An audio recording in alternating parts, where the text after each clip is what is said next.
The house in Belgrave Square had the sort of reticence that comes from old money and newer restraint. Its facade, pallid in the winter evening, seemed to draw in its breath and weight. Indoors, the music room was all pale silk and reflective black. The long-bodied Steinway like a glossy pool, the lacquered music stands, the minor glitter of crystal and ormolu. A portrait of some powdered forebear posed at a calculated angle above a mantle of white marble. On the console lay a baton case, dark as an unlit theatre box and inlaid with a thin thread of mother-of-pearl. Guests arrived with the mild fuss of evening coats and soft laughter.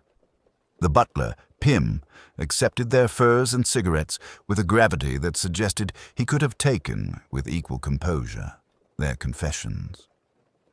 Lady Isabel Chudley, who possessed a way of turning her head that made one aware of the fineness of her neck, greeted them with economy. Her smile, like her pearls, was precisely chosen. She stood before the Steinway as if shielding and presenting it at once. At her right hand hovered a young woman in grey satin, her daughter, Petronella, called Nell, whose gloves were too tight for comfort and whose eyes were a shade too candid for the room. She was to play later, not a concerto, but the new elegiac piece composed by Dr. Aubrey and arranged for a small ensemble. Lady Isabel had announced this with a hint of something that was not quite pride. Sir Bruno Kellaway arrived without heraldry, and yet the air altered. He was small, iron-grey, visibly exacting. His white hair lay as sleekly as his shirt front. His face, with its clear-cut tiredness, had the clean lines of a Roman coin. He was the Maestro and required no naming. His right hand, when it rose, held attention as a priest's might hold a wafer. When it fell, one had the sense of something irrevocably done. "Lady Isabel," he said, and the faintest line of courtesy showed as he bowed over her hand. "I shall not stay long if your heating persists in its Mediterranean notions." "England's pipes are as capricious as its patrons," she returned in her composed way. "We are grateful you have come, Sir Bruno. Dr. Aubrey is quite wrung." "Composers," said Sir Bruno, and did not finish the sentence. He let the pause stand as a complete remark. Dr. Aubrey, who had been hovering near a japanned screen like a scholar surprised in a boudoir, came forward with an eagerness that made his soft-spoken courtesy the more anxious. He was a pale man with fine bones and spectacles that rode too high.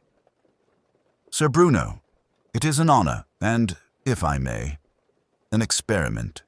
One has an idea, but in your hands it might become—" "In my hands," the Maestro said, and looked not at Aubrey, but at the baton case on the console.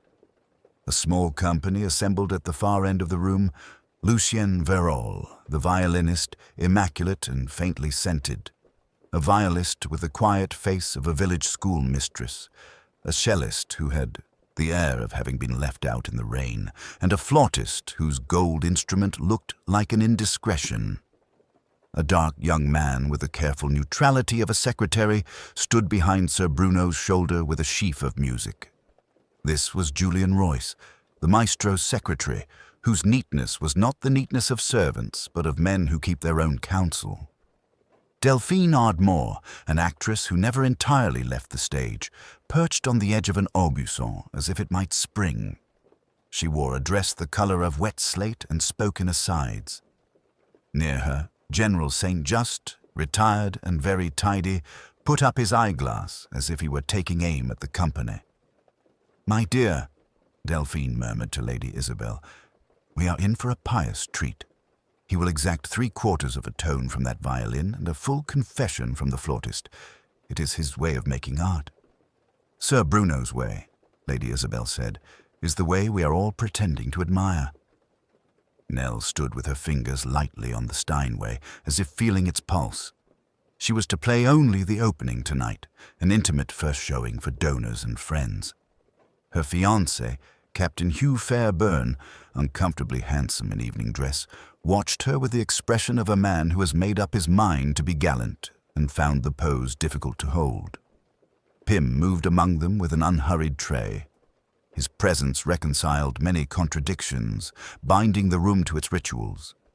He had put a small vase of white narcissi on the piano in defiance of fashion and at the cost of a discreet sniff from the cellist.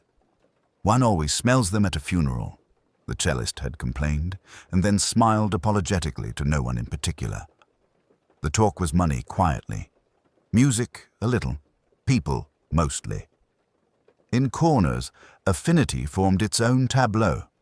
The general and the painter Havelock, who had come because it was a night to be seen and because Lady Isabel had bought a landscape from him and hung it in a corridor where few would see it.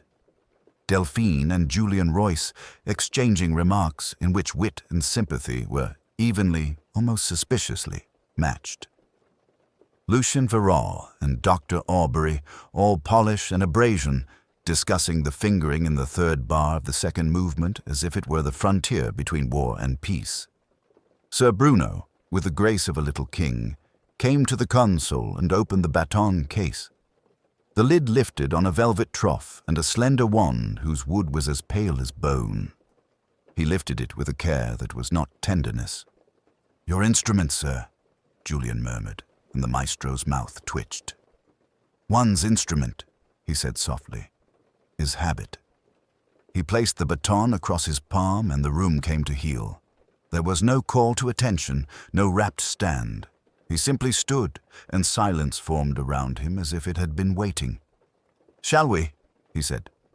"Ladies and gentlemen, if you do not talk, the music may, for a little." They began. The opening of Aubrey's elegy was unembarrassed. It did not apologize for itself with introductory flourishes.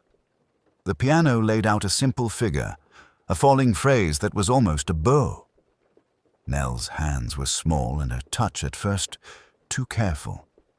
She recovered in the second bar and found a plain courage. The flute came like a breath on cold glass. The strings answered without ardor. One had the sense of something being born rather than offered. Sir Bruno, with one finger, lengthened a silence between the second and third phrases. The room felt it as the body feels a suspension before the leap. He brought them in with a gesture like the closing of a book. Out of the corner of his eye, he saw Lucian's left hand creep into the half position, saw the tiny shimmer of the violinist's jaw. He did not look at Aubrey. They reached the 5th page, and Sir Bruno halted them with the baton not quite raised. He waited. The waiting was more eloquent than any rebuke. "Dr. Aubrey," he said at last, without turning his head, "did you intend the piano to dictate the phrasing, or did you hope to suggest it? Miss Chudley is quite within her right to treat your slur as a sigh, but the string players would, I think, be less inclined to weep over it if you allowed them a spine." Aubrey flushed. "The spine, Sir Bruno, is there. It is, perhaps, a subtler vertebrate." "Yes." The baton laid itself on air. "We shall not dismember it tonight." A contained laugh, instantly smothered, came from Delphine's corner. Lady Isabel's pearls rested lightly on the movement of her breath. Pym, at the far door, looked at the clock in a way that meant nothing whatever to anyone who did not know that his mistress disliked concluding late. The French ormolu chimed the quarter almost apologetically. There was a small mishap. Captain Fairburn, attempting gallantry by ferried glass, brushed the edge of the console. A thin amber crescent trembled and tipped. It did not break. The liquid ran swift and clean down the lacquer of the baton case. Julian Royce moved as if to interpose a handkerchief, checked, and withdrew. It was Delphine who, with an attentive little "ah," lifted the glass with 2 fingers. "Forgive me," Fairburn said. He had the voice of a man to whom one does, as a rule, forgive many things. "It is no matter," Lady Isabel said, and Pym was there with a square of linen that looked designed for such events. Sir Bruno did not look at the case. He was watching Nell. "We shall begin again," he said. "From the 2nd page. Your left hand, Miss Chudley, is honest. Allow it to say so." They began again, and this time the elegy revealed its core. There was an economy in it that suited the room, and a bleakness that did not. Aubrey listened with his head bent as if to make his ears larger. Lucian's bow found, unexpectedly, a sound without perfume. For a moment, the room was past remarking on itself. When they had done, they did. Not applaud, because to do so would have been to admit they had been moved. Sir Bruno nodded once. "We will not be sentimental," he said. "I congratulate the music for behaving. Dr. Aubrey, you have escaped yourself. It happens rarely. Miss Chudley, your courage is not a fault." "It is an ornament, then," Delphine murmured, too low to be overheard by anyone but Julian. He did not smile. He was watching Sir Bruno's hand as it replaced the baton. The Maestro did not at once close the case. He looked, for the span of a breath, at the polished wood as if expecting to find a hairline crack where the liquor had run. He touched the lining with a forefinger and then, very quietly, shut the lid. Conversation broke out with relief. The General congratulated no one in particular. Havelock spoke about light on water to the violist, who listened as one listens to a mildly adventurous aunt. Fairburn, contrite, stood too close to Nell and said something about nerves and that sort of thing. Lucien Verrol, whose jealousy wore the same scent as his boutonniere, complimented Aubrey with a mastery that suggested an education in other sorts of mastery entirely. Pym served a pale soup in cups and vanished soundlessly. He had by now replaced the stained square of linen with an untouched twin. He had done it in the way he did most things, with an air of having intervened in a household drama which did not, properly speaking, concern him. Near the mantel, Lady Isabel and Sir Bruno stood a little apart from their guests and did not look like conspirators. She said, "You will receive the Foundation's letter tomorrow. It is as generous as the season allows." Sir Bruno inclined his head. "The season," he said, "is sometimes a pretext people put into the mouths of the months."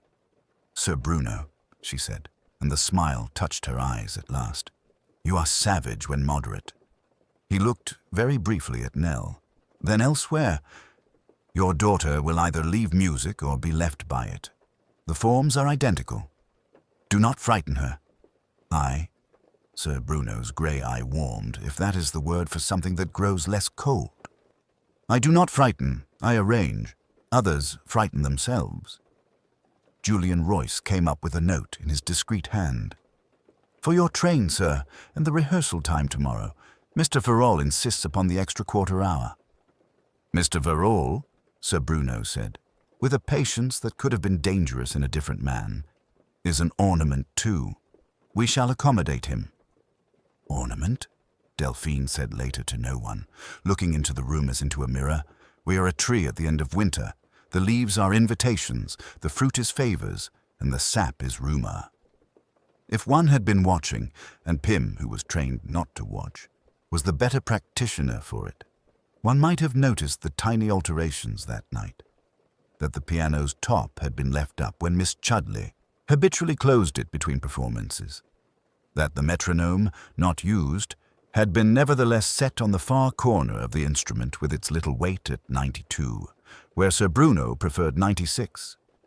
That Lucien, whose habit was to leave his violin on its stand between intervals, took the instrument with him when he went into the withdrawing room with the General to smoke, saying he disliked the scent of narcissi.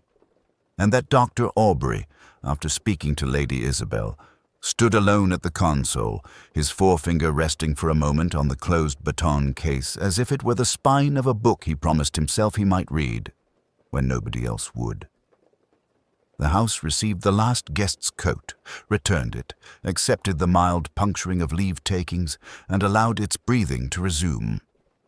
Outside, the square darkened into simple shapes. The trees turned their black thoughts towards the sky. Pym, discreetly efficient, extinguished the lamps in a sequence that made, if one noticed it, a rhythm. In the music room, the baton case, its polish unblemished, lay where Sir Bruno had left it. The narcissi at the piano placed their cold sweetness in the air. From the corridor came the faint sound of Lady Isabel's laugh, lighter than it had been. It echoed, and then did not. Later, in the dressing room that had been converted into a gentleman's cloakroom, Julian Royce folded a scarf that was not his, placed it precisely on a chair that was not Sir Bruno's, and stood for a very little while with his head in his hands. He did not look like a man in difficulties. He looked like a man composing a sentence he would not, in the end, say. The Maestro, he thought, is a man who arranges, and tonight someone else has begun to arrange him. They said afterward that the theatre had seemed to inhale and hold its breath. The last notes of the rehearsal, with their curious, wavering beauty, had slipped up to the Rotham rafters and evaporated there. The chorus girls had disappeared into their cubbyholes, fastening their chatter like hats upon pegs. The patroness had gathered her shawl and attendants. The composer had made a little flurry of apologies and folded his score as if it were a contrite child. All the motions were neatly contrived to suggest that nothing had pricked, nothing had been said, nothing had glanced in the wrong direction. Mr. Dacre, the company manager, came down the corridor with a careful tread. He carried his clipboard at parade rest and had a trick of clearing his throat before unpalatable duties. He paused at the small door painted with an inconspicuous star. "Sir Felix," he said perfunctorily, the consonants dry as starch. "Lady Honoria proposes a glass before your car." Behind him, and rather more anxiously than she wished to appear, Penelope Briggs hovered with her music roll pressed to her chest. She had dark, fine hands, nervous and deft at the keyboard, graceless now in their fidgeting. "Shall I wait?" she asked. He wanted to look again at the transition before the largo. He said he heard a breath that wasn't in the strings. "He hears everything that isn't," Mr. Dacre said, and tried the handle. The door yielded an inch and then more. There was the faint click of a metronome, not loud, but insistently correct, like a heart that had given itself to a rule and would be obeyed. The room was not large. A wing chair with scrolled arms, a table holding a kettle on an electric ring and a small tray. A vase with one white carnation that had grown a little tired and let its head droop. A mirror, unkind to faces, that had made the acquaintance of footlights. The walls held photographs in subdued silver frames. Orchestras caught in a collective act of concentration, the maestro's head bent, his hair like a pale brush-stroke. Sir Felix sat in the chair with his body arranged in that reluctant way of a man who has fallen asleep at the wrong hour. His hand hung, elegant yet purposeless now, over the arm. The other lay palm open upon the score on his lap as if, after all, he had meant to forgive the composer and never quite managed it. The baton lay across the open page in a strict diagonal that would not have pleased him. The light at the mirror threw a courteous reflection. Color withdrawn, lines softened. An onlooker might have been grateful that death had learned its manners. "Sir Felix," Mr. Dacre repeated, but the vowels came out small. He stepped forward, and Penelope, who had known the maestro for 6 years and feared him for 5.5, breathed in once as if to fix the air in her. The metronome went on ticking toward a bar line that did not exist. It was Mr. Dacre's officiousness that saved them from noise. He put down the clipboard and touched the wrist with a delicacy that surprised him. He had imagined that this would be a routine of a sort and found, with annoyance, that it was not. He lifted the eyelid, glanced at the mouth, placed a flat hand upon the chest. He stood up very straight. "Miss Briggs," he said, "be so kind as to find Mr. Pym, and tell Lady Honoria that Sir Felix is indisposed. Use that word." Penelope backed out with that timid care one gives to rooms where dignity rests. When Mr. Pym came, he seemed to bring with him the scent of polished wood and the mild authority of household order. He looked at the tray first. Sir Felix liked his tea at a precise 1/4 to the hour. Darjeeling without sugar, a lemon slice thin as the truth and without seeds. The cup on the tray had a film that caught the light. A spoon lay sticky, and the lemon was thick cut, with 2 pale seeds adhering as if they regretted their escape. Mr. Pym made no comment. He went to Sir Felix and observed the things Mr. Dacre had observed, and 2 more that he had not. The way the cuff was turned back 1/2 inch too far. The carnation head, which had not fallen but been placed upon the saucer as though to excuse the tea from being itself. Lady Honoria Rotham arrived without breathlessness. She made a habit of arriving where disasters might be found, and never being startled by them. Behind her came Julian Rook, with his pallor made fashionable by youth, and Celia Vale, the soprano, whose laughter came 1 step behind her until it was caught by the doorway and put to silence. Conrad Latimer, the baritone, leaned in with a grave curiosity that did not exclude calculation. The impresario, Lionel Grieve, managed to appear both distressed and unencumbered. "For heaven's sake, Lionel," Lady Honoria said in a voice meant for calm rooms. "Not a scene." Mr. Pym inclined his head. "If Madam will permit, a doctor ought to be sent for." "Dr. Bannister," Lady Honoria said. "He will be at his club. Lionel, ring him. Then, Mr. Dacre, the police. Quietly, if you please." Penelope had not re-entered. She stood in the corridor with her music roll and thought in small, fragmentary ways of the maestro tapping her wrist with the baton when she anticipated, of the little frown he made at sugar bowls, of the lozenge he kept in his left pocket and never offered to anyone. There were many ordinary objects just now, and none of them seemed ordinary. Inside, Mr. Pym reached for the metronome and, after a moment's hesitation, stopped it with a precise finger. The quiet that came was not a collapse, but a settling, like dust after curtains fall. In the sudden stillness, Mr. Dacre put his clipboard under his arm, and Lady Honoria looked, for the first time since she had taken charge, at Sir Felix as if he were not a guest but an absence. Inspector Allain arrived with the unhurried ease of a man who seldom announces himself, except by the manner in which a room takes him in. A uniformed sergeant had obligingly folded his bulk into the music-room doorway to discourage comings and goings. Lady Pembroke met the inspector midway and, without quite touching him, conferred a welcome in the way an accomplished hostess might direct a dinner to its proper course. "Inspector, I am grateful for your promptness," she said. Her voice was low and beautifully regulated. "We had Dr. Bannister. He spoke of the heart. Sir Alistair's heart was never a friend." Alan's bow was very slight. His eyes, which could be almost indifferent when their owner chose, were occupied with the air of the room, the cool autumn light, the dark gleam of the grand piano, the frugal neatness of the desk. He allowed himself to be brought forward and did not begin by asking anything.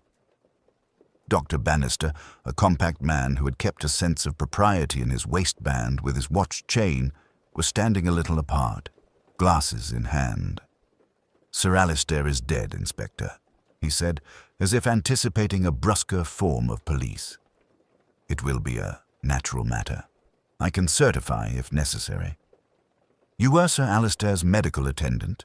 Allain asked mildly. "For 20 years, Bannister said. A tendency to angina. He overworked himself. These artists do." "Just so. Forgive me." Allain moved to the desk and stood beside the maestro's chair without quite invading it. Sir Alistair's head had been gently supported with a folded towel by someone's careful hand.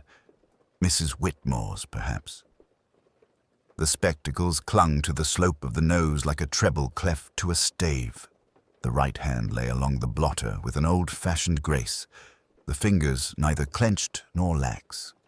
Beside them, the teacup, half drunk, sent up no steam. On the saucer, 2 lemon pips clung to a crescent of rind, cut thick as a coin. He looked at the lemon with as much attention as he would have given to a difficult picture hung bad. The cut edge showed a little spray of juice where the knife had torn rather than sliced the pulp. Not Hemlock's hand, one might hazard, unless Hemlock had been hurried beyond belief. The bowl of sugar stood pristine, the little silver tongs lying across it as if placed to show they had not stirred. "Sir," ventured the sergeant. "Later, Sergeant." Alain's voice did not change, but the sergeant subsided as if soothed. He glanced across the polished lid of the piano. It reflected the room in a dark, watery way that suggested a lake at dusk. 2 crescent smears interrupted the mirror, faint as a breath. He considered them and let them go for the moment. The baton, in its velvet case, had its thong unfastened and lay a fraction out of true. On the side table, the metronome had been stilled, the pendulum fixed mid-arc. "May I?" he asked Hemlock, and at the valet's silent assent, touched the metronome lightly with his little finger. It gave a tentative tick and waited. "I stopped it, sir," Hemlock said in a voice that was both confession and apology. "It seemed indecorous to have it go on." "Quite." Alain righted the minute ebony triangle, and for a second the room acknowledged a pulse before he silenced it again.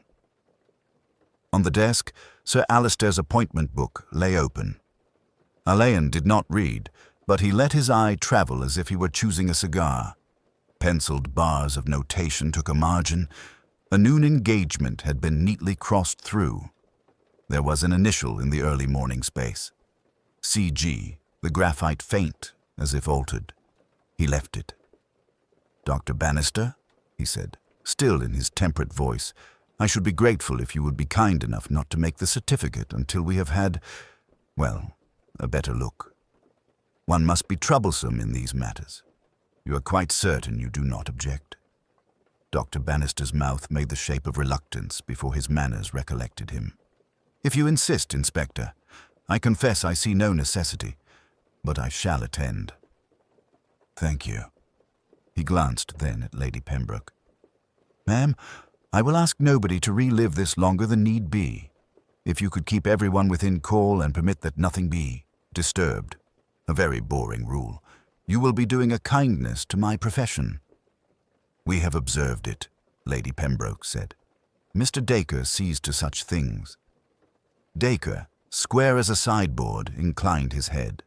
His clipboard was held like a hymn book.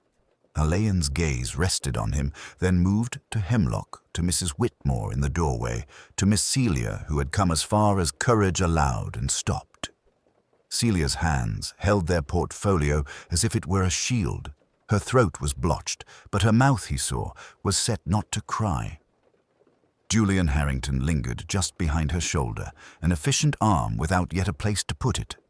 Conrad Latimer, by the mantel, contrived to be inconspicuous and to fail at it. Alain said, "Mr. Hemlock, you found Sir Alister. You sent for Mr. Dacre, who sent for Dr. Bannister. Nothing has been moved except in the mercy we can all understand." "That is so, sir," Hemlock answered. "I stopped the metronome." "And you, Mr. Dacre," touched Sir Alister's wrist. "No more?" "No more, Inspector." "Good, thank you. We shall all be very patient for a few more minutes." He bent closer to the cup and saucer. There was a fine, almost imperceptible deposit at the rim where the tea had cooled. A pale crescent had printed on the blotter to the right of the cup. The lemon's knife, if one had been used here, was not upon the tray. He looked for a small fork that was customary in better houses for such things. It was not there. The tray itself, that common theatre of domestic ceremony, had the blank look of a stage set from which one small prop has been whisked. He straightened and, for the first time, permitted his attention to rest wholly on the face of the dead man. The mouth that had formed those uncompromising judgments had softened. The jaw showed the stubborn line that often becomes either cruelty or art, and occasionally both. There was no sign of struggle, no disorder. The window at his shoulder gave a discreet draught. A corner of the blotter lifted and settled, like a slow, dry breath. He turned back to Lady Pembroke. "May I ask that the household, family and guests remain in the morning room? I shall come to you directly. Dr. Bannister, if we might have you there as well. Sergeant, no one in or out, if you please, except Dr. Bannister and myself." He had not asked a question of substance, and already the room had given him more than it meant to. He felt, as he sometimes did when the curtain had only just risen, that the drama would play itself if one did not force the pace. He took from his pocket a small notebook which he did not open, and, with a wordless, courteous gesture, invited the living to withdraw from the dead. Inspector Allen chose the morning room, where the Pembroke house had long arranged its more delicate conversations. The light was civilized by gauze curtains, the view a sweep of lawns arranged to look accidental. Fox sat a little, behind and to one side, a blotter balanced on one knee, his large hands quiet. Lady Pembroke came first. She did not sit so much as articulate a posture in an armchair, slim hands laid on the ivory arms, a pearl glancing from her wrist with the small authority of things that had always belonged. "My husband's affairs," she said, "are orderly. He was at work last night as usual and retired at 11:30. There was a light supper. Dacre will have details." "Sir Alistair's health?" Alain asked, with the unobtrusive gentleness that implied his questions were a form of sympathy. "He was not robust," she said, as if it were indecorous to possess a body at all. "Dr. Bannister has preached moderation since the influenza 5 years ago. He did not always prevail. Genius is intractable." "You knew his habits," Alain said. "There are small things in his room that suggest order. I noticed the lemon in his tea." A pause, not blank but cultivated. "He preferred a very thin slice, yes. The kitchen is not what it was. There is a war in everything, grocers, deliveries. We make do." "Quite," said Alain. "Last night at supper, who was present?" "My daughter, Mr. Harrington, Mr. Latimer. Conrad is staying. He and my husband were rehearsing a piece for the autumn. Mrs. Whitmore came and went. We do not dine formally when my husband works late." "You observed nothing out of the ordinary?" "I dislike that word," Lady Pembroke said, and then, after the softest glance towards the closed door, "No." If she was reserving something, it was not mischief. It was the reserve of a woman for whom the household had always been a stage, and the trick lay in never forgetting the audience. Alain thanked her and let her go. He could feel Fox's glance, a small rumble of agreement that nothing said had been quite the whole of it. Conrad Latimer came in next, wearing grief with the practice of a man to whom feeling was both natural and a profession. The baritone had an elegant head and a mouth made for vowels. "It is monstrous," he said, and sat on the edge of the offered chair. "Sir Alistair was England's ear. I sang for him last evening. He stopped me at the end of the recitative and said I made my B natural sound like a newspaper seller. It was meant kindly." "Artist's kindness," Fox suggested, almost under his breath. "Quite," said Latimer. "He was particular about time. He had that metronome forever fussing. I confess I loathe it." "You saw it last night?" Alain's voice held nothing but curiosity. "He set it, stopped it, set it, like a man teasing a cat. When I left, it was silent. The room was extraordinarily tidy, as always. When genius tidies, it tidies like a sovereign. And after you left the music room, I went to the library. Mr. Harrington and I had a brandy. He is, how does one put it, earnest on business. He plans things for Miss Celia. We parted before midnight. Anyone remark your return upstairs? Mrs. Whitmore met me with a candle, like a beneficent jailer. I'm in the east room. The house has a way of remembering where one is. He offered a quick, professional smile and left it at that. It had been polished, the narrative, but there were dull corners to it, small hesitations around the metronome and the brandy. Alain made a note and asked for Mr. Harrington. Julian Harrington entered with the sheen of a young man who has learned to belong in rooms such as these and is appropriately grateful to them. He looked at Alain with the frank attentiveness of one who has learned to convert attention into advantage.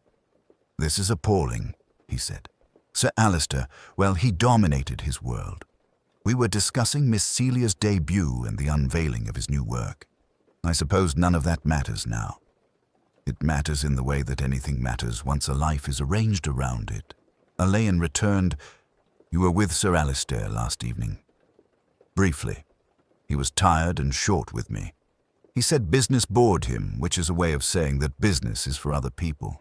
He could be, oh, forgive me, imperious. Your plans for Miss Pembroke? A small tour first, then the new piece at St. Cecilia's. I've arrangements with backers. Sir Alistair wanted certain controls. He talked of postponement. And you? I talked of momentum, Harrington said. We didn't quarrel. I'm not a fool. I said we could discuss it at breakfast. There was no scene. You took a brandy with Mr. Latimer. Yes. I slept badly. I'm sorry to be unhelpful, Inspector, but I truly saw nothing. He met Alain's eyes and held them. The stare was clear and practiced. Alain, who respected good performances, let it pass as a compliment. Miss Celia came last, pale and very composed, her portfolio clasped, not defensively, but like a remembered lesson. She sat and looked at her hands until Alain said, Miss Pembroke, I'm sorry. She nodded. Father was particular, she said. When I finished, he would say, again, and sometimes it felt like always. Last night he told me to put away the Ravel. He said it was time to be English again. We didn't argue. I was very tired. You went upstairs early, just before 11. I left him with Mr. Latimer. Mr. Harrington had gone to the library. You didn't take tea with him this morning. No, he did not like chatter before work. He rang for Hemlock. I was in the morning room when Dacre said that something had happened. She looked at him then, openly. Is it that, do you think? I think we must be exact, Alain said. And quiet. When she had gone, he remained still, listening to the house. Somewhere a clock chimed the half-hour with the modesty of good breeding. The quiet had an edge to it. In the corridor, Hemlock passed, eyes lowered, and Mrs. Whitmore, large and imperturbable, shepherded a parlour-maid with the faint authority of those who have known every secret but learned not to speak them. Servants, Fox murmured. Yes, Alain said. We will not begin with the cook. Kitchens are for confessions after the third attempt. Mr. Hemlock, I think. He hears what metronomes do when genius forgets them, and Mrs. Whitmore will have decided what can be told. Inspector Alain had learned long ago that great houses closed upon themselves like shells at the first tap of trouble. The Pembroke establishment did it rather beautifully. Doors hushed themselves, voices acquired finishes, and even grief, it seemed, went into good clothes. He sat with Mr. Dacre in the little business room off the pantry where accounts were kept and orders written. The room smelt faintly of tea and beeswax, and the clock, like all clocks in such rooms, was taller than dignity required, and louder than speech permitted. Fox, patient and mild-eyed, occupied a chair in the corner and kept his pencil very still. You will forgive, said Dacre, seating himself with a correct incline, if I speak generally. In these matters, the exact apportioning of responsibility can be unhelpful. I quite understand, Alain said. My questions are dull ones. Routines. You had 2 bell pulls from Mr. Hemlock. You went up. What then? Mr. Hemlock had, with propriety, satisfied himself that, well, Sir Alistair was beyond aid. I then took the decision to send for Dr. Bannister. Lady Pembroke's instructions were that the household should not be alarmed. I carried them out. Quite. The tray. The usual morning tray was prepared in the pantry and sent up to the music room. Mr. Hemlock collected it personally. Whose hands prepared it? Dacre's fingers lay neatly along the edge of the desk, as if they too had been trained for company. The pantry maid, Ada, laid the tray. The footman, Thomas, is ordinarily responsible, but Thursday is his errand morning. Mrs. Whitmore supervises. The kitchen supplies lemons for the pantry. There was nothing irregular. Alain looked at the membrane of politeness that had been drawn so tidily over the facts and saw, as one sees a flaw in glass, the small thickening in it. And yet you qualify it. Ordinarily responsible. Errand morning. May I see Ada? She is distressed, Dacre said, with a faint emphasis that suggested distress was vulgar and would be discouraged. But of course. He produced Ada as one might produce a rare porcelain to a discerning visitor. She was very red around the eyes and looked at Fox as if he might take away her earnings. Elaine was kind to her, as he was to anything small. The tea this morning, Ada. Yes, sir. You laid it. You put a slice of lemon on the saucer. Yes, sir. Do you always slice them? No, sir. Mr. Thomas does, except when he's out, sir. That is, Mrs. Whitmore says for Sir Alistair it's to be thin and no pips.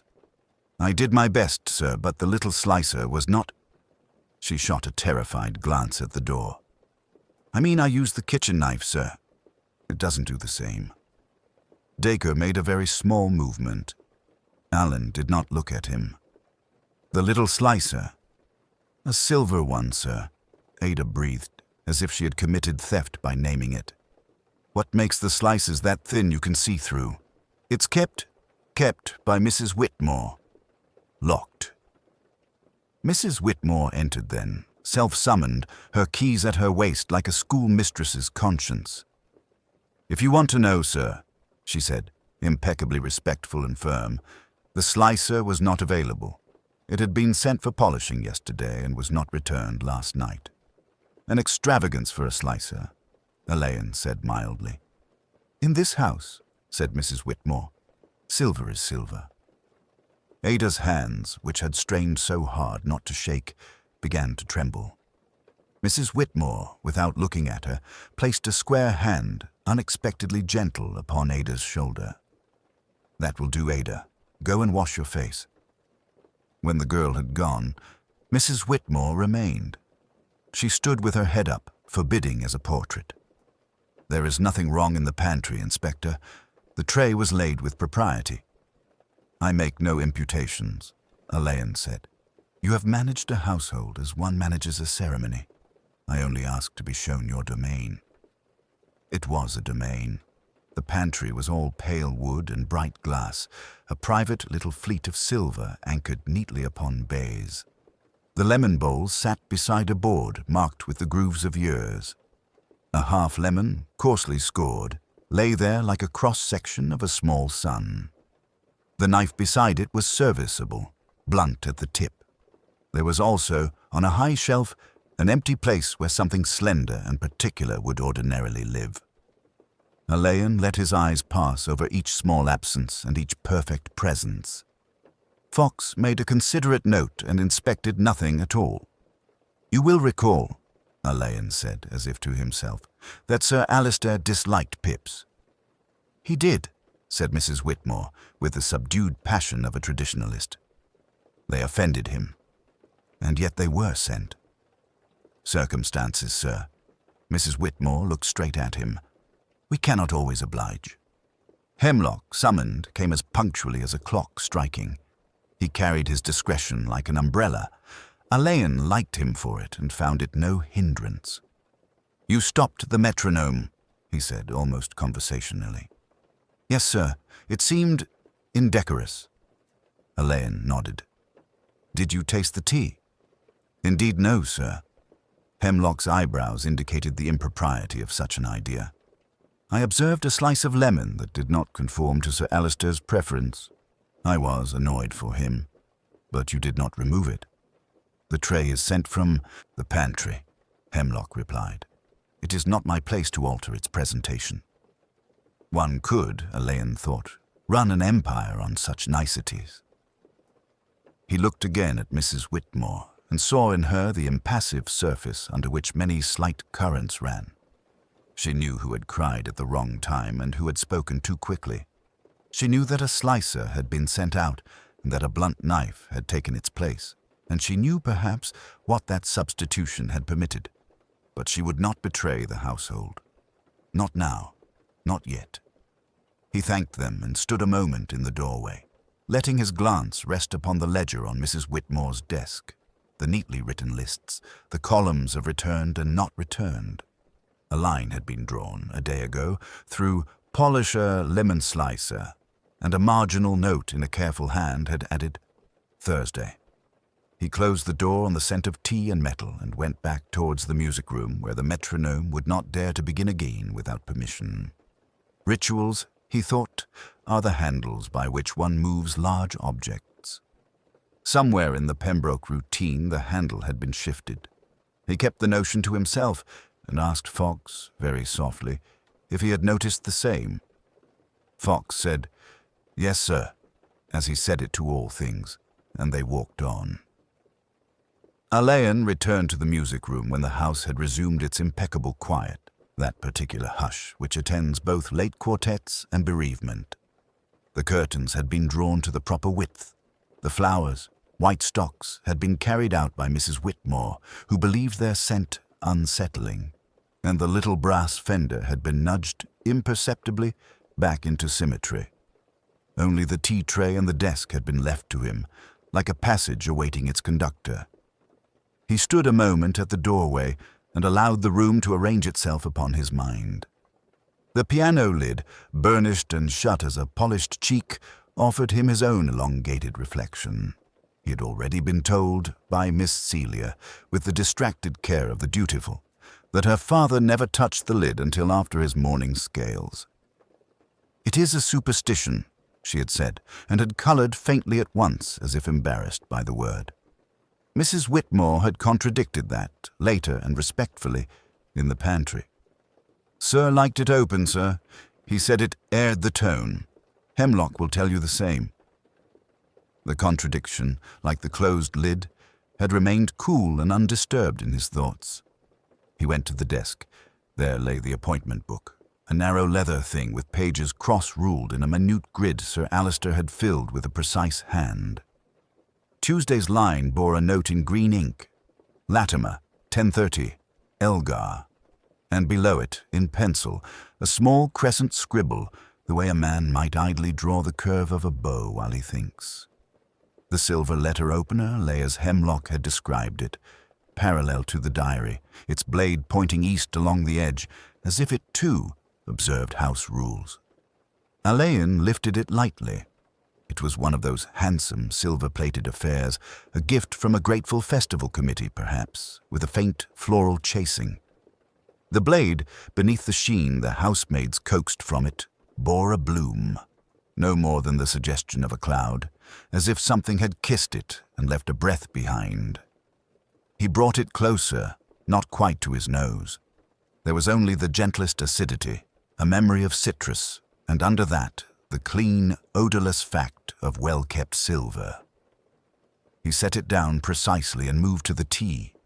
The cup, half drunk, had marked the saucer with 2 pale commas of brown. The slice of lemon, its pith thick and ragged, floated like a small yellow moon among faint leaves of tea. One of the seeds had dislodged and lay at the rim, caught on the glaze. Alain knew. He had asked the household about it not as a direct question, but as a social curiosity, that the Pembrokes' lemon slices were as consistent as the family's charities. A paper's thickness, Mrs. Whitmore had said with a housekeeper's suppressed pride, laid up of an afternoon and kept in the cold cupboard. Mr. Hemlock takes them with a tray in the morning. Sir liked them round and even. He couldn't abide a seed. She had glanced then, without meaning to, at Hemlock, whose face betrayed nothing. A house's ritual is a language. It tells you when it has been mispronounced. Alain rang for Mrs. Whitmore, and, when she came, asked her, as if he were a guest thinking of a breakfast of his own, to be kind enough to show him how Sir Alister's tray was arranged. In the pantry, beneath rows of glass that gave back their lights in tiny suns, she laid a napkin smooth as an untouched page, the Pembroke monogram to the front, the teapot to the right, the cup and saucer aligned, handle at 4 o'clock. The small cut-glass dish for lemon she fetched from the cold cupboard.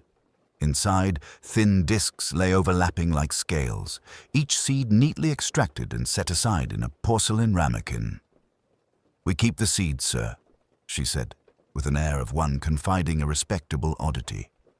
Mr. Dacre says they make a polish with salt, not for the silver, mind, for the copper. And the knife? Elaine asked.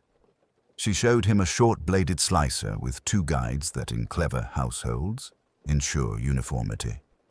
Sir gave it me himself. He said the kitchen knife had no ear for texture. She smiled the briefest of smiles and put the slicer down. Forgive me, sir. Back in the music room, the lemon in the cup looked clumsy by comparison, a country cousin among its discreet relations. He took up the letter opener again, turned it to the light, and saw this time, along the edge, a thinner streak of dullness, the precise arc a blade would show if it had met something moist and acid, wiped in haste and reset by someone fastidious enough to keep its station, but not practiced enough to know how it would tell. He touched its edge with a folded handkerchief and saw the faintest shadow left on the linen, like a note breathed, not struck. Hemlock, summoned, stood with the correctness of a man stepping onto a stage he dislikes. Elaine's questions were small courtesies. You set Sir Alister's tray this morning? No, sir. Mrs. Whitmore's girl brought it as usual to the service table, and I took it in. Hemlock's eyes did not travel to the cup. I do not cut the lemon. Did sir ever do so at his desk? No, sir. He would not allow a crumb or a peel in here. He did not like smells. Quite. Elaine set the opener down. And the piano lid. Hemlock's throat moved. Sir left it open, always open of a morning. I did not shut it. Who did? I cannot say, sir. It was, of course, possible that in a morning visited by the doctor, the family, and the slow, grievous processes of propriety, some careful hand had lowered the lid for fear of dust, or merely to manage the look of things. It was also possible that someone, after tea had been poured and a lemon slice somehow improvised from what lay nearest to hand, had wished to restore any small disarray before withdrawing. Elaine let the silence grow, as he often did, until it acquired a shape. In that shape he saw not evidence, yet but character, an impatience that had used the wrong instrument, a respect that had set it just so, and somewhere a disregard for the most rigid of house gods, routine. He closed the appointment book and remarked only, as if it were an idle query about the weather. Dr. Bannister's note. He said he would send me a memorandum of Sir Alister's regimen.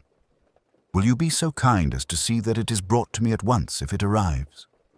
Yes, sir, said Hemlock. There is a post due from town at 11.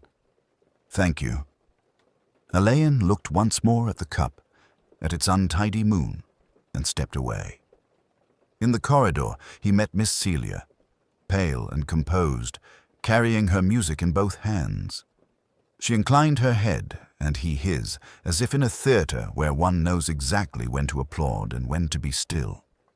He thought then, without shifting any piece just yet, that the next movement would not be loud. Something would change its key in a phrase no longer than a letter.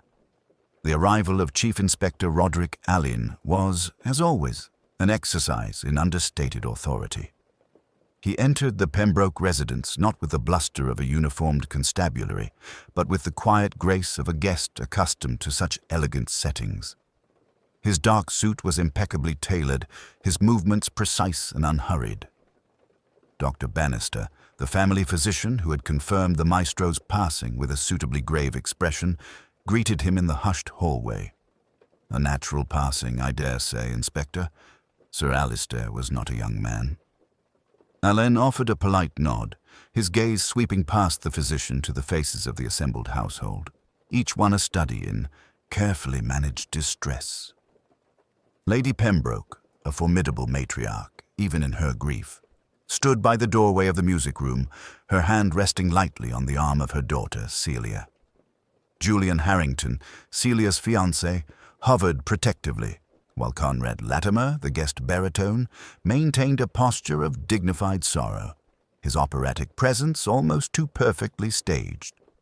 Hemlock, the valet, and Dacre, the house manager, stood a respectful distance away, their faces impassive masks of professional decorum. Alain's blue eyes, keen and perceptive, took in the subtle nuances of their expressions, the faint flicker of impatience in Lady Pembroke's gaze as Dr. Bannister spoke, the almost imperceptible tremor in Celia's hand, the way Latimer's eyes darted from face to face, assessing the impact of the tragedy.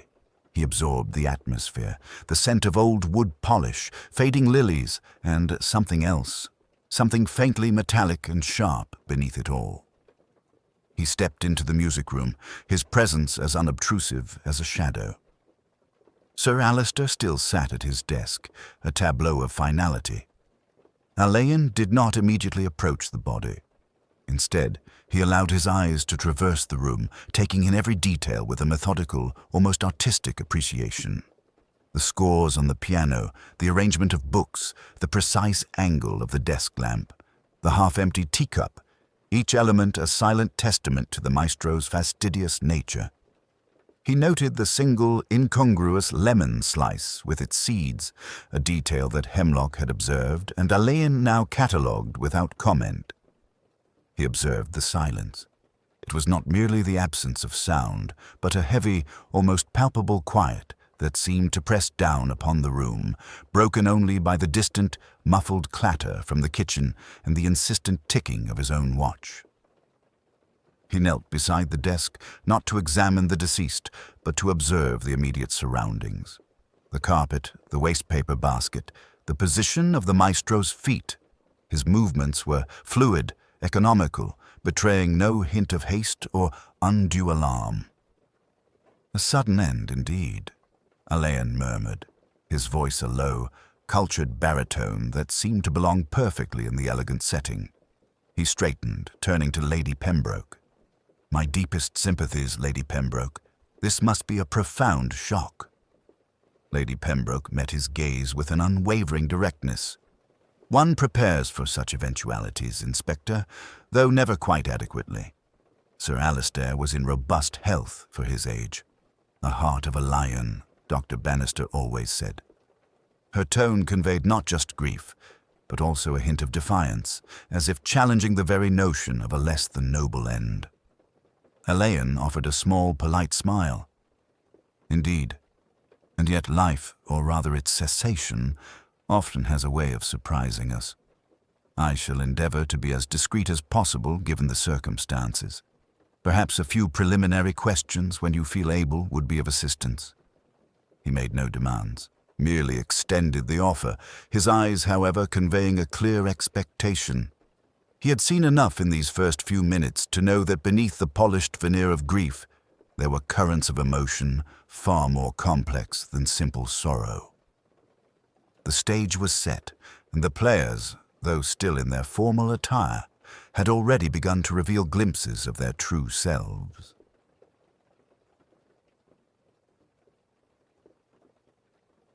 Alain began his discreet inquiries in the drawing-room, a space of hushed elegance where the morning light struggled to penetrate the heavy velvet curtains.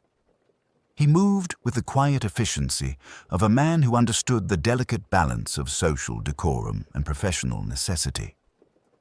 Lady Pembroke, having fortified herself with a small sherry, presented a facade of stoic control. Sir Alister was a man of routine, Inspector, she stated, her voice crisp, betraying only the slightest tremor when she spoke her late husband's name. His mornings were sacrosanct. Composition, then correspondence, he would tolerate no interruption. "And was he interrupted this morning, Lady Pembroke?" Alain asked gently, his eyes resting on a small framed photograph of Sir Alister, much younger, conducting an orchestra with fierce concentration. "Not to my knowledge.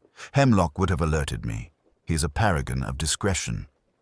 She paused, a flicker of something akin to annoyance crossing her features. "Though, I confess, there have been minor disturbances of late. Nothing significant, merely the usual artistic temperament clashing with domestic harmony." Alain's gaze softened.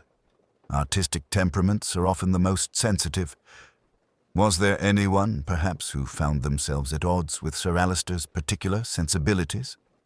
Lady Pembroke hesitated, her fingers tracing the rim of her sherry glass. Sir Alistair had strong opinions, Inspector, on music naturally, but also on matters of taste, of conduct. He could be exacting. Mr. Latimer, our guest, has been rehearsing a new work. Sir Alistair was rather critical of his interpretation. She offered this information with a dismissive wave, as if such artistic disagreements were too trivial to consider. Later, Alain found Miss Celia Pembroke in the conservatory, ostensibly tending to an orchid. Her movements were jerky, unnatural. Julian Harrington, her fiancé, stood protectively close, his hand resting on her arm. Celia adored her father, Inspector, Harrington stated, his voice a little too loud, a little too emphatic. They shared a profound artistic bond. Celia turned, her eyes red-rimmed. He was a genius, Inspector, and sometimes a tyrant. He expected perfection, especially from me. She wrung her hands, a gesture that seemed out of character for the usually poised young woman. He was very displeased with my recent compositions, said they lacked soul. He threatened to withhold funds for my studies in Vienna if I didn't apply myself to true music. The words tumbled out, raw and unguarded, a crack in her carefully constructed grief. Alain merely listened, his expression neutral. He noted the sudden tension in Harrington's shoulders, the way he squeezed Celia's arm almost imperceptibly. A demanding mentor, then, Alain observed. Did he have many such disagreements with those he mentored? Oh, often, Celia replied, regaining a measure of her composure. His students, his fellow composers. He had a particular disdain for modernists. Said they were ruining the very fabric of music. He had a rather public falling out with Professor Albright last month, over a review. Alan then sought out Conrad Latimer, who was pacing the library, a volume of poetry clutched in his hand. Latimer's grief seemed to possess a theatrical flair, a studied melancholy. A tragic loss to the world of music, Inspector, Latimer intoned, his baritone resonating through the oak-panelled room. Sir Alistair, for all his eccentricities, was a Titan. We had our disagreements, yes. Artistic differences. He found my interpretation of his Lament for Orpheus to be lacking in gravitas. A harsh assessment, perhaps, but one expects candor from a master. He smiled, a practiced, melancholic smile. He was a difficult man to please. My career, you see, depends upon pleasing him, particularly with this new commission. But I am a professional. One understands the demands of genius. Alain observed the slight tightening around Latimer's jaw, the way his eyes, though expressive, held a calculating glint. He had gleaned much from these polite conversations, not from direct admissions, but from the carefully chosen words, the subtle evasions, and the unspoken anxieties that simmered beneath the surface of their upper-class grief. Everyone had a reason to tread carefully, to present a particular narrative, and Alain knew that the truth often resided in the inconvenient details they sought to omit.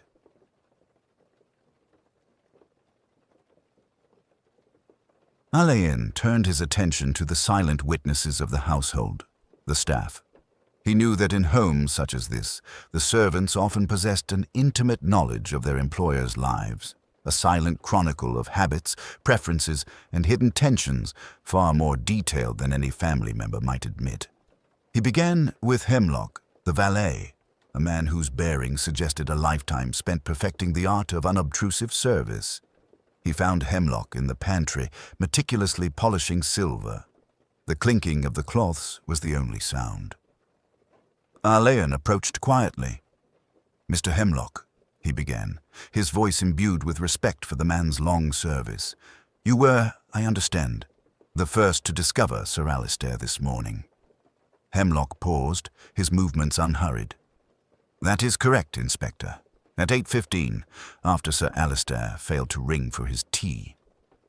"A precise schedule, then, Sir Alistair kept?" "Impeccable, sir, down to the minute. The Maestro abhorred tardiness. in any form. His tea, his meals, his correspondence, his composition hours, all precisely timed. Hemlock spoke with a quiet pride in his master's meticulousness, a reflection of his own dedication. And was there anything, however small, that deviated from this routine recently? Anything that might have troubled Sir Alistair? Alain asked, his gaze fixed on the valet's hands, which continued their rhythmic polishing. Hemlock hesitated, a fraction of a second, before resuming his task. Sir Alistair was always particular, Inspector. Increasingly so, perhaps, in his later years. He had a strong dislike for anything out of place, a misplaced score, a book not returned to its shelf. These things would vex him greatly. He did not offer specific instances, merely a general observation, but Alain noted the slight tightening of his lips. "The lemon slice in his tea this morning," Alain ventured. "I understand Sir Alistair preferred it thinly sliced, without seeds." Hemlock's polishing hand stopped. He looked at Alain, his eyes, usually downcast, meeting the inspector's with a flicker of surprise. "Indeed, Inspector, a matter of utmost importance to the Maestro. He found the seeds uncivilized. I prepare it myself, always. This morning, however, I had a slight tremor in my hand. A touch of the arthritis, you see. Mrs. Whitmore, the housekeeper, was kind enough to assist." Alain then sought out Mrs. Whitmore, a stout, maternal woman whose sharp eyes missed little. He found her overseeing the dusting in the main hall. "Mrs. Whitmore," Alain began, "Mr. Hemlock mentioned you assisted with Sir Alistair's tea this morning." "That's right, Inspector," she replied, her voice a little softer than Hemlock's, but equally guarded. "Poor Hemlock. His hands aren't what they used to be. I cut the lemon for the Maestro's tea. I tried to be precise, but I'm not as practiced as Hemlock, bless him. Sir Alistair was very particular about his lemons." "Did Sir Alistair ever express displeasure about such a thing?" "Oh, he'd notice, Inspector. He'd always notice. But he wouldn't make a fuss, not directly. He'd just look. A look that spoke volumes." She paused, then added, almost as an afterthought, "He was rather agitated yesterday evening, come to think of it. A telephone call, late. Sounded quite heated from what I overheard from the kitchen. Something about a musical manuscript. He slammed the receiver down, which was quite unlike him." Alain's gaze sharpened. "A manuscript, you say? Did you hear any names?" Mrs. Whitmore shook her head. "No, Inspector, just a lot of raised voices. And then a terrible silence. He went straight to his music room after that, didn't even touch his supper." Finally, Alain spoke with Dacre, the house manager, a man whose efficiency bordered on the robotic. Dacre confirmed the exactitude of Sir Alistair's routines.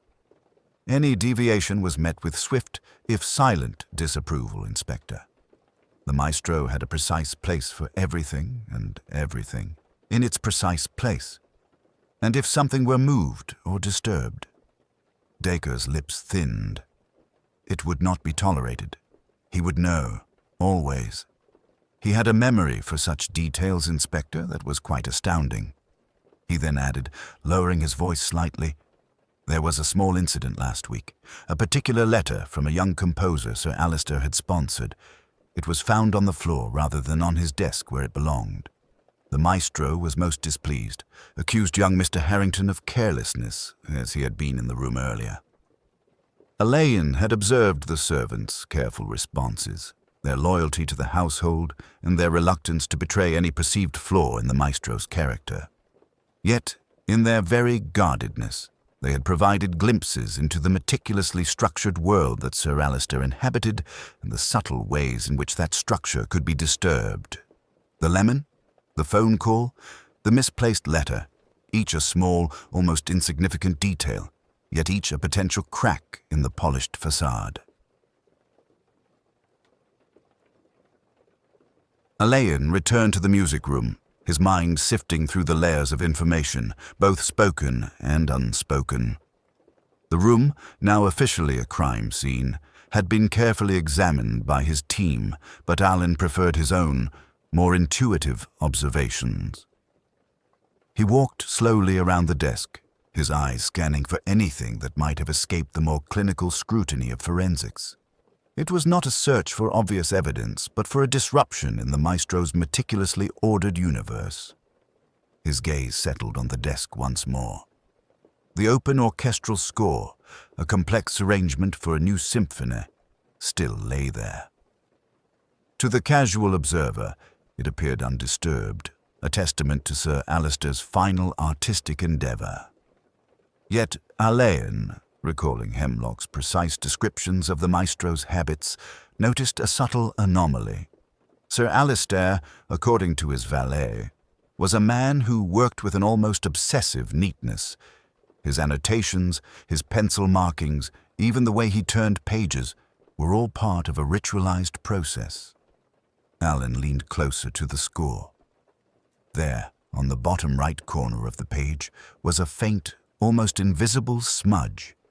It was a thumbprint, not a clear, identifiable one, but a ghost of an impression. What was peculiar was its placement. Sir Alister always turned pages from the top right corner, a habit Hemlock had once mentioned to Alain's Sergeant Fox during a previous, unrelated inquiry into a stolen antique. This smudge was inconsistent with the Maestro's known ritual. It suggested the page had been turned, or at least touched, by someone holding it from the bottom. Moreover, the page itself was slightly creased near the bottom, a delicate, almost imperceptible fold that spoke of a hand not quite as careful as Sir Alister's. It was a tiny deviation, a whisper of disorder in a world of absolute precision. He then looked at the silver letter opener, which, Dacre had assured him, was always placed parallel to the leather-bound diary. Today, it was off by a fraction of an inch, its point angled ever so slightly away from the spine of the diary. It was the kind of detail that only a mind attuned to the rhythms of a highly ritualized existence would notice. It was not a weapon, nor an obvious clue, but a silent testament to a moment of disruption. Alain's eyes then moved to the waste paper basket beneath the desk. It contained a few crumpled sheets of manuscript paper, discarded efforts, no doubt. But nestled amongst them, half hidden, was a small torn fragment of what appeared to be a theater ticket stub. It was too small to read the full details, but the faint outline of a date, barely legible, seemed to be from the previous evening. Sir Alister was known to be a recluse in his evenings, rarely venturing out, especially when deep in composition. His routine dictated quiet contemplation, not theatrical excursions. The lemon slice, the misplaced letter, the heated phone call, the unusual thumbprint on the score, the slightly askew letter opener, and now this enigmatic ticket stub, each on its own, a triviality. But together they painted a picture of a precise ritual that had been disturbed, a carefully constructed routine that had, in some subtle way, been fractured. Alain felt a quiet certainty settling upon him. Sir Alister Pembroke's death, whatever its immediate cause, was not merely a natural passing. The precise, almost sterile environment of his final moments had been tampered with, and the Maestro's own rigid habits were now, ironically, the most eloquent witnesses. The house held its breath, and Alain knew the silent language it spoke. The quiet hum of the household, though still outwardly composed, seemed to grow tauter with each passing hour. The air was thick with unspoken anxieties, and Alain, with his finely tuned antennae for human psychology, felt the subtle shift in the collective pulse. It was late afternoon when the next ripple of unease spread through the Pembroke residence, a disturbance so understated that it might have gone unnoticed by anyone less observant than Alain. Miss Celia Pembroke, after a prolonged and tearful session with her mother, retired to her private sitting room, ostensibly for a rest. However, a little over an hour later, Mrs. Whitmore, the housekeeper, approached Alain with a troubled expression, her usual stoicism momentarily disturbed. "Inspector," she whispered, her voice barely audible. "Miss Celia's bird, her canary, Pip, he's not well." Elaine raised an eyebrow. "Not well, Mrs. Whitmore?" "No, sir. He's usually so lively, always singing. But he's just sitting on his perch, all fluffed up, barely moving. And he hasn't touched his seed." She wrung her hands. "Miss Celia is quite distressed. She says he's never been like this. She's terribly fond of that bird." Elaine knew that in a household where emotions were kept tightly reined, a distressed pet could often be a proxy for deeper human anxieties. He followed Mrs. Whitmore to Celia's sitting room. The room was tastefully decorated, a lighter, more feminine counterpoint to the masculine austerity of Sir Alister's music room. In a gilded cage by the window, the canary, a small splash of yellow, indeed sat motionless, its tiny head tucked beneath a wing. Celia, her face pale and streaked with tears, watched it with an almost desperate intensity. "He was fine this morning, Inspector," she choked out, her voice raw with concern. "Absolutely fine. I don't understand it. He's never been ill before." Julian Harrington, ever solicitous, tried to comfort her. "Perhaps it's the shock, darling, the general atmosphere. Animals are sensitive." Elaine observed the bird, its shallow breathing, the unnatural stillness. He then glanced at the cage, noting the water dispenser and the small tray of seed. He knelt, examining the seed tray. It seemed unremarkable. Then his eyes fell upon a small decorative ceramic dish on a nearby table, filled with what appeared to be tiny, brightly colored sweets. "What are these, Miss Pembroke?" Elaine asked gently, indicating the dish. Celia looked up, her brow furrowed. "Oh, those are my grandmother's old sugar almonds. Papa used to keep them in his study, but they always made him sneeze, so I brought them in here last week. Sometimes I have one when I'm feeling a little low. They're very old. I don't suppose they're very good." Elaine picked one up, turning it over in his fingers. It was indeed a sugar almond, its pastel coating slightly faded. He then looked back at the canary, then at the seed tray. A thought, cold and precise, began to form in his mind. He recalled the specific, almost ritualistic care with which Sir Alister consumed his tea, the particularities of his diet. He also remembered the heated phone call, the misplaced letter, the subtle disruption of routine. "Has anyone else been in this room today, Miss Pembroke?" Elaine inquired, his voice still calm but with an underlying edge of inquiry. Celia frowned, trying to recall. "Only Julian for a moment to check on me, and Mrs. Whitmore earlier to bring some fresh towels, and, Conrad came in, briefly, to offer his condolences. He was rather dramatic about it, as usual. He asked if I had any more of those sugar almonds, said they reminded him of his childhood." Elaine's gaze lingered on the dish of almonds, then on the ailing bird. The silent collapse of the canary, a small tragedy in itself, seemed to be more than just a coincidence. It was a ripple in the calm surface, a subtle escalation that suggested a more deliberate, more insidious hand at play. The quiet horror of Sir Alister's death was now acquiring a secondary, unsettling dimension, hinting at a method that was as precise as the Maestro's own routines, and perhaps as elegantly cruel. The tension, previously confined to the human inhabitants, now extended to the smallest, most vulnerable creature in the house. Evening sifted itself through the Pembroke windows as if reluctant to take possession. The household, after the small commotions of the afternoon, had subsided into a quality of quiet that was almost mannered. Somewhere, very far off, a maid laid out silver with the tactful click of old spoons. Alan, alone in the music room, stood beside the desk and looked not at the body that had been carried away hours ago, but at the pattern its absence left. He had earlier let himself be drawn into the practicalities. A telephone to the yard, a few murmured requests to Fox, who had taken them away with the comfortable air of a man pocketing a handful of pebbles for later counting. The cup, saucer, and the lemon, seed and all, had been wrapped and labeled. The kettle had been sniffed, the teapot sealed.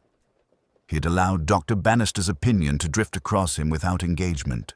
A heart that might very well have failed, yes. A man of Sir Alister's age and rigours, certainly. But here the doctor had been gentle. The colouring about the lips, the odour he was not prepared to attest. Alain did not need the laboratory to confirm what his sense had told him briefly and privately when he first bent to the cup. It was not that he intended to ignore what the lab would say, only that the lab would confirm a direction already chosen, not provide one. He tested his recollection against the room. All Sir Alister's rituals had been habits of exactitude. The little silver slicer that, by Hemlock's testimony, shaved lemon to translucence was absent from the tray. There had been, instead, a small kitchen knife, wooden-handled, not new, lying, after the room had been sealed, in the pantry, washed. The cut lemon bore the marks of its more agricultural edge, and the large seed, like a small startlement, lay on the saucer. Hemlock, who could speak the language of his master's preferences as if it were his mother tongue, would not have sent it. Nor, Alain thought, would Mrs. Whitmore have allowed the lapse if it had passed beneath her eye. So the interruption had occurred after the tray left their hands, or at the hand of someone who used the kitchen without submitting to its discipline. He considered, briefly and almost abstractly, the little play in the library after luncheon.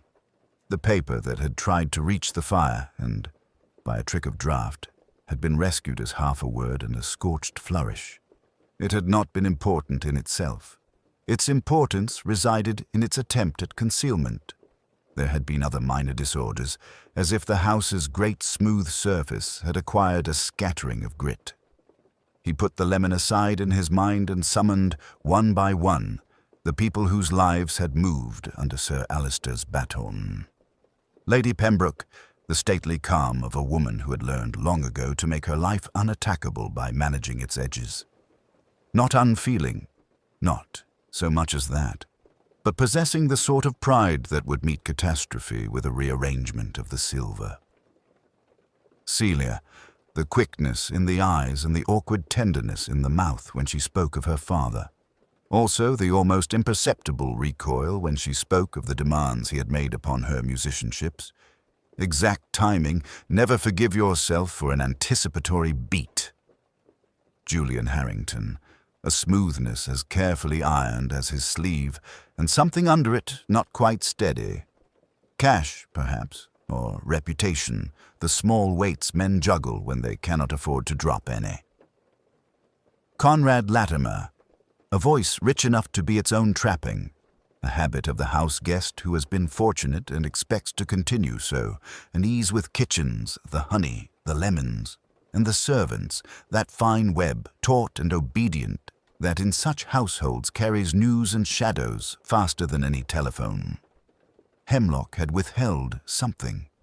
Not to protect himself, it would not, in Alain's estimation, be that. Rather the instinct to preserve the house's dignity, even as it failed. He found that he kept returning, not to the tea, but to time. The metronome had been set and left. Sir Alister, by all accounts, disliked it except as a practice insult. That it had ticked in an empty room suggested a presence unsympathetic to his prejudices.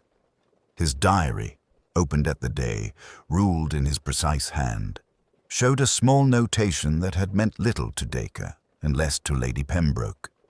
Not a name, merely the letter they assumed, and a time. It was the sort of mark men make when they wish to remind themselves of an unpleasant task. It had not been the doctor. It had been someone who had expected to be admitted, and was. There was motive enough, but motive in abundance is like orchestration. One must decide which line to give to which instrument. Jealousy in a house where genius had been loved and suffered. Money which arrived in large stately payments and left by small private exits. Ambition, the most elegant, because one can dress it as art. He allowed them all to sound for a moment, and then damped them with a finger. A footman passed in the passage, some quiet adjustment of evening. Alain closed the diary and stood a moment by the window, watching the lawn grow indistinct. Fox would return with the information he had said about the letters and the telephone calls. The kitchen would give up sooner than later, who had taken the knife to the breakfast tray and when, and the person who had dropped a paper in the fire would find that the flame had been only a postponement. He could, he supposed, ask for a general assembly and let the play go up on a collective intake of breath. It would be, he thought, bad theatre. Better to speak to one person at a time, and to the right one first. He rang the bell softly, and when Dacre appeared, very correct against the room's fading light, Alain asked if Miss Celia would, when convenient, walk with him in the garden. There were, he said, matters of no urgency he would like to set in order. Dacre inclined his head as if the evening's weather had been complimented, and withdrew. Toward evening, the house acquired that particular quiet which belongs to well-bred houses after a disturbance has been accommodated rather than admitted. Lamps were lit with shades that tamed the light. Footsteps were softened by stair carpets that knew their work, and doors shut with the considerate economy of breath taken in, not released. Alain stood a while in the music room where the afternoon had finally lost its argument with the day, and dusk had introduced itself like a well-informed guest. The piano lid, polished to a calm black, reflected the small constellation of the wall sconces. On the desk, the score lay open at an aria whose marginalia had been made in a hand as neat as a lace cuff. The cup had been removed, the tray tidied away by unseen competence. Only the metronome remained as it had been left, its pendulum realistically idle.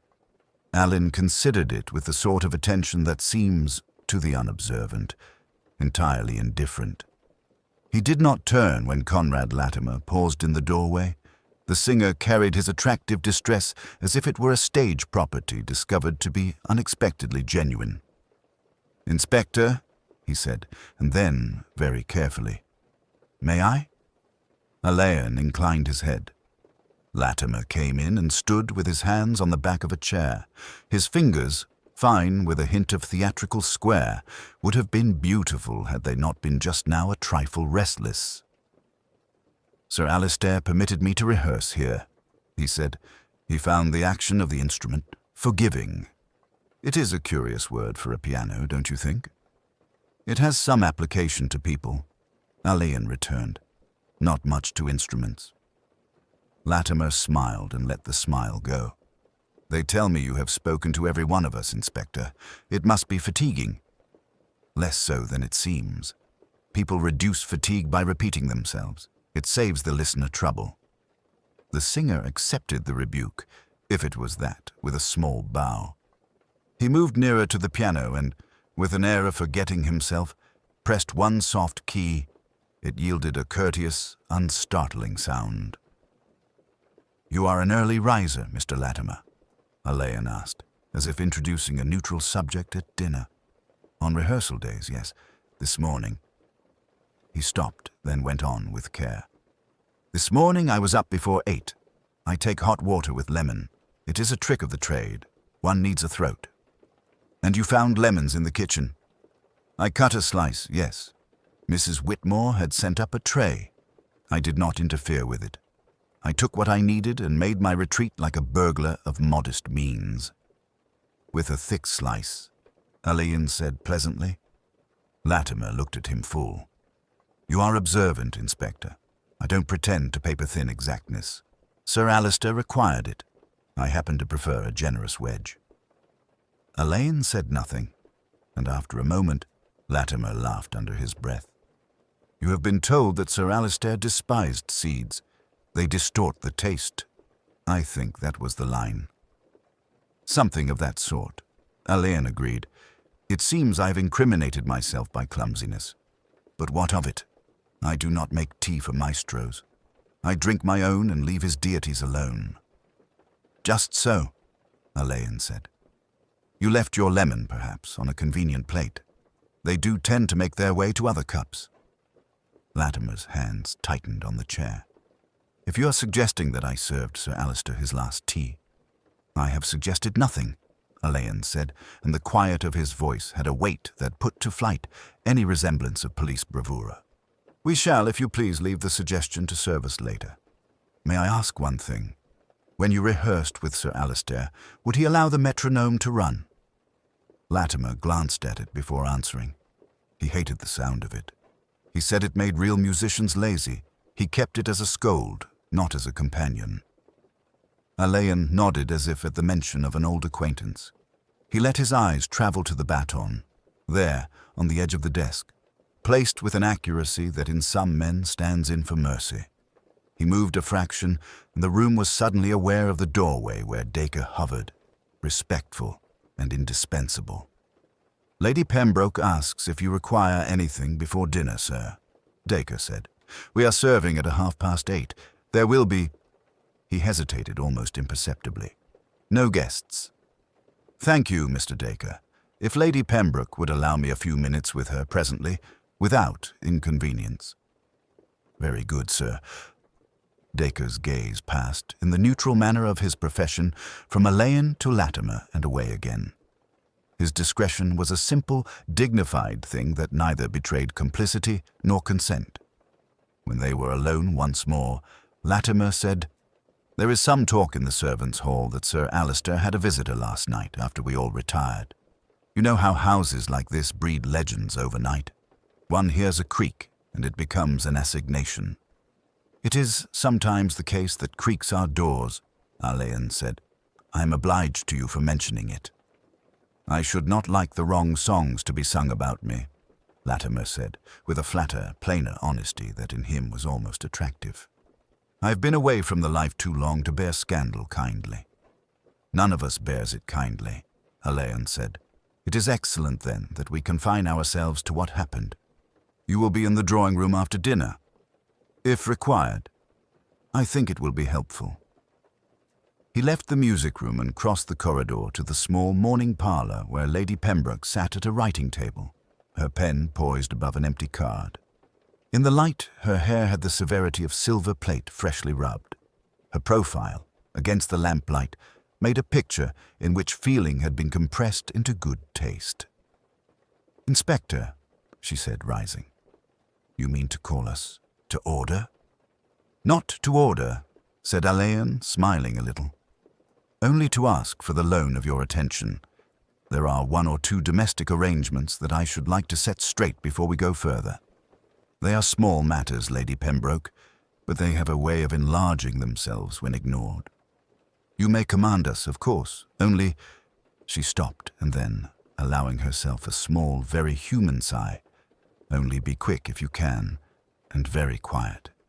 Celia is not as strong as she appears, and Mr. Harrington is young enough to think he must protect her." "I shall be both," Alain said.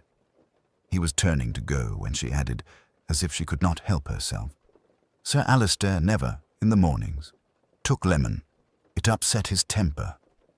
"Yes," said Alain. "I have gathered as much."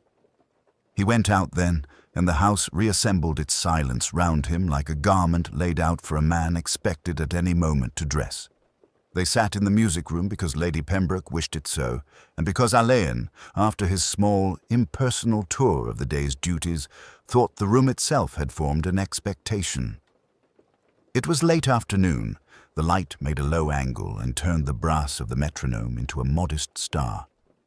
Lady Pembroke, composed in a chair angled from the desk, looked at the instrument for a long moment, and then at Alain, whose presence seemed scarcely to disturb the polished air. "I imagine," she said, "that you have something to say, Inspector."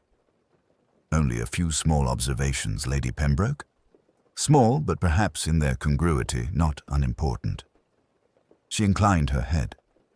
The household had been remarkably quiet, a silence that was not absence, but etiquette.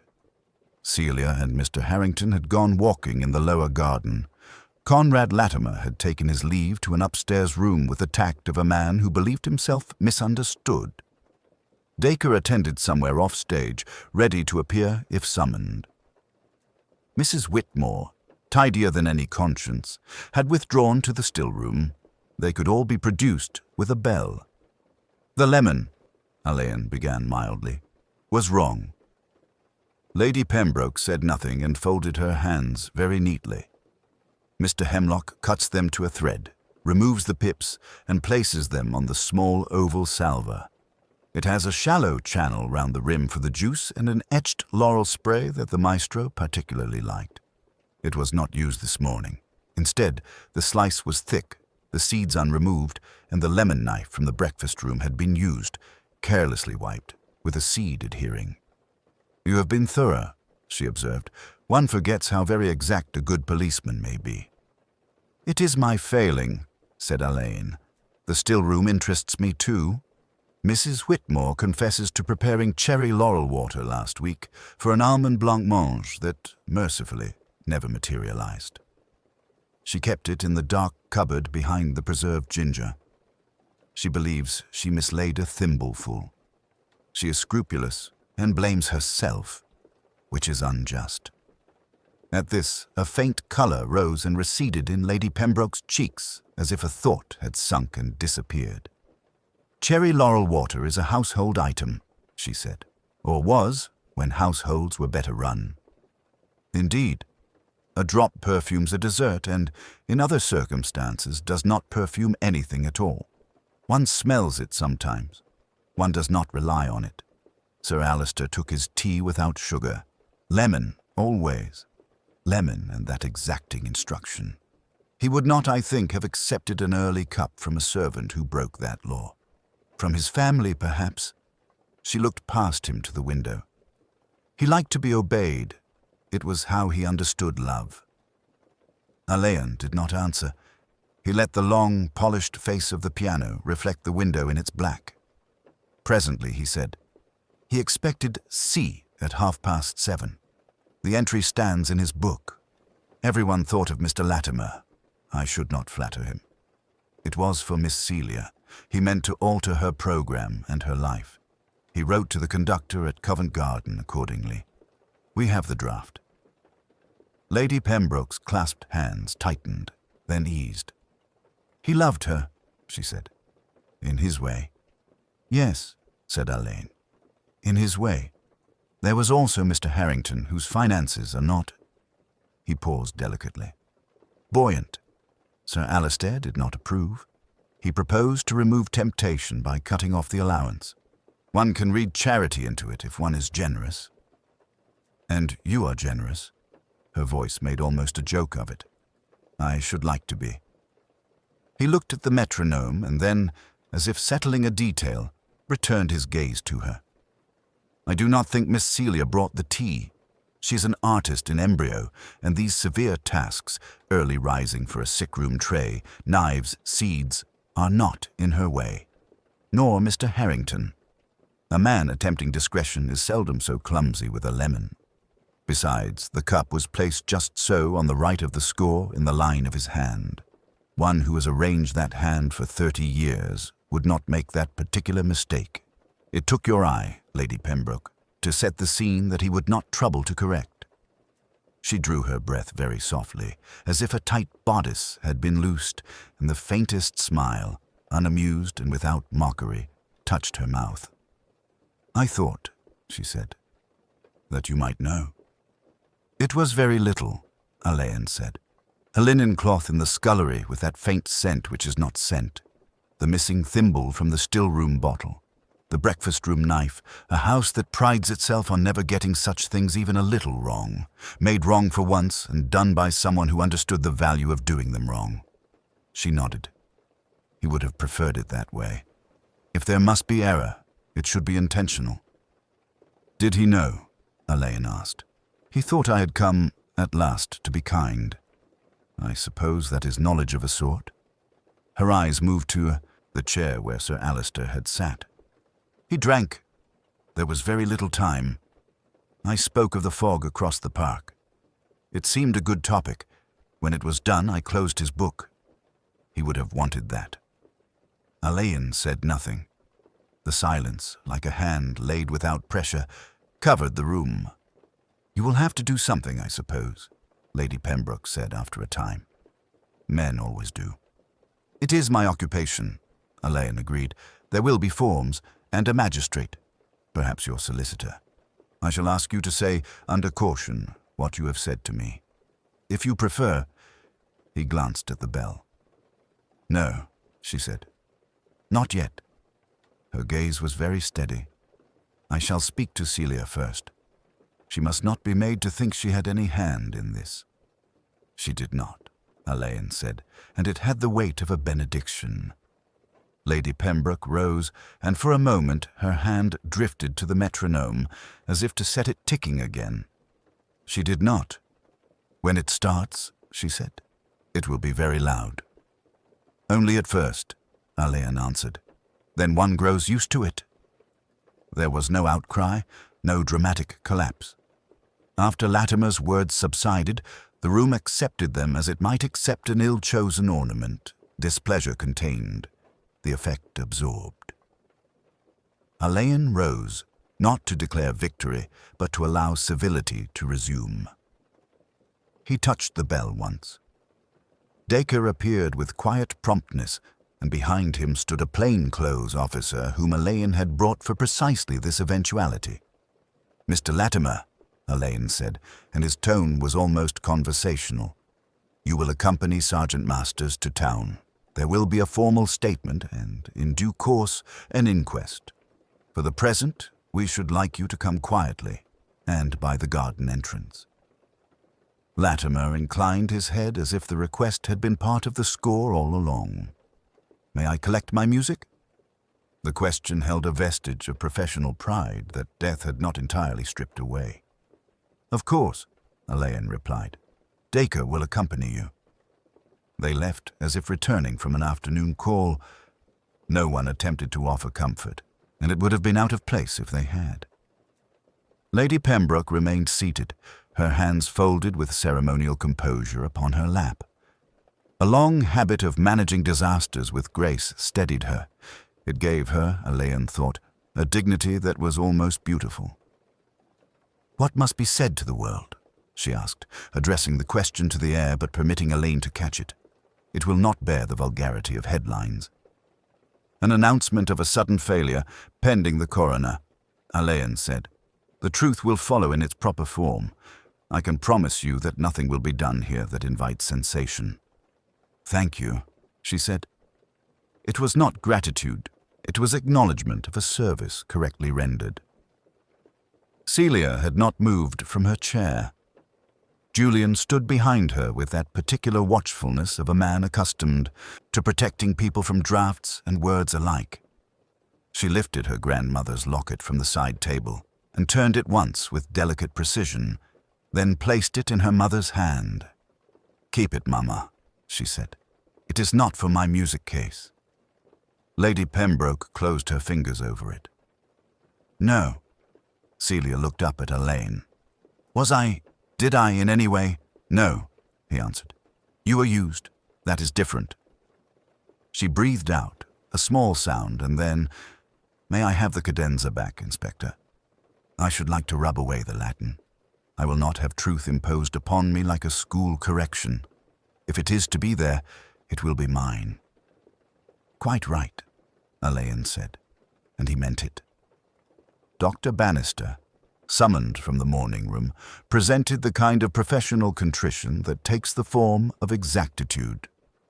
"The post-mortem will, of course, make the matter formal," he said, "but your observation of progressive motor failure fits the clinical picture. I shall amend the certificate accordingly."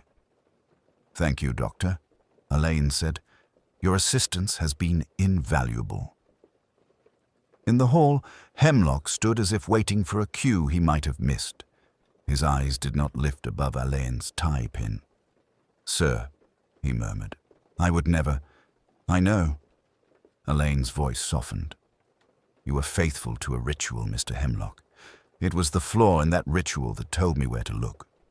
Hemlock swallowed, and for the first time his composure threatened to fail. "Yes, sir." Mrs. Whitmore had already begun the discreet housekeeping of morning. Flowers simplified, a quiet order given to keep callers to the afternoon, the household informed in a voice that permitted neither speculation nor theatrics. Black ties for the men, she told Dacre, and the silver covered until after the inquest. These arrangements, though meaningless to some, were the grammar by which grief became legible in houses like this. In the library vestibule, Latimer paused before a framed lithograph of Schumann, an old friend whose expression now seemed to regard him without favor. He made no speech. Dacre offered the music case, and Latimer took it with a small bow that might have been to the room itself. Then he went out by the garden door, the gravel taking his footsteps and leaving no echo. Julian Harrington drew Allen aside. "If I may, Inspector, the press, the Philharmonic will have questions. I can suggest language that honors Sir Alistair without inviting speculation. Yes, if you would be so good, Mr. Harrington. A notice of postponement only, nothing more. The memorial can be considered later, at leisure." "Quite." Harrington's relief showed not in his face, but in the steadiness of his hand when he reached for the telephone. When the house became quiet again, it did so not with peace, but with that peculiar stillness which follows the removal of a great weight. The metronome in the music room remained where Hemlock had left it, its brass pendulum arrested mid-swing.